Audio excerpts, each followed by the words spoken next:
Is this an example of what's to come, Michael? You know Afghanistan just about better than anyone.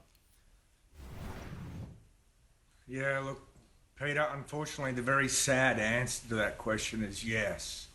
This is a window into the future that we of the West are going to be leaving to the Afghans. In fact, former Secretary of Defence here, Robert Gates, who was Secretary of Defence under the Bush administration and Obama administration, he says that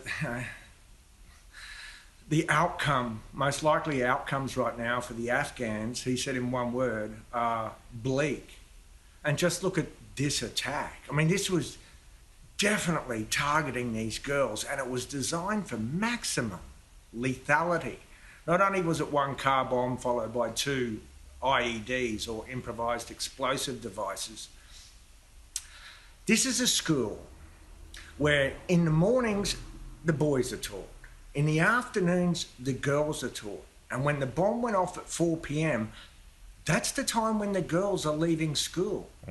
So this attack was clearly targeting these girls. And yes, this is the future that we can look forward to.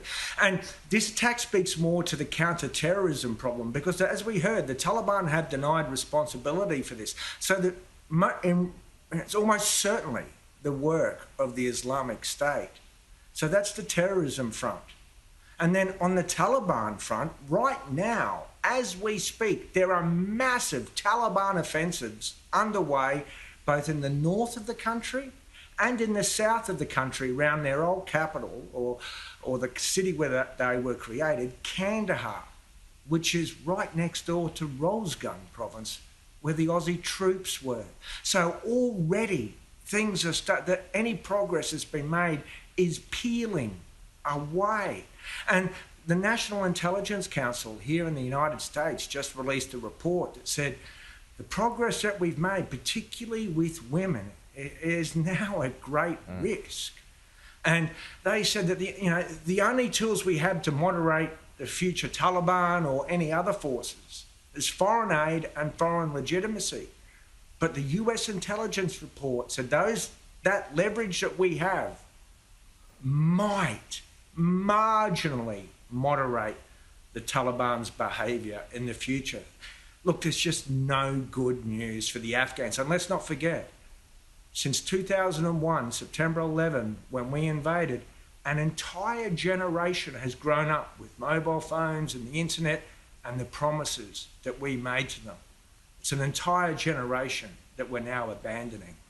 So what do you think the future of Afghanistan looks like, Michael, if things progress the way they are and the troops are withdrawn on September 11? I mean, outside of Kabul, is it just Taliban control everywhere else?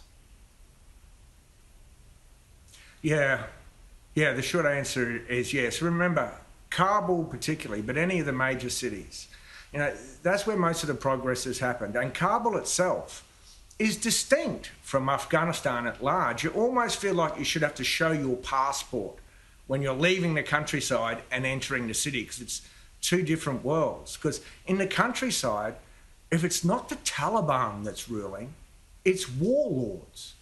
Most likely the same warlords who were there in the 90s when the Taliban first rose up. So despite over 2 decades of our efforts, the fundamental building blocks of human rights injustice and conflict have not changed. We've had no impact on these big pieces that create all the inhumanity in that country.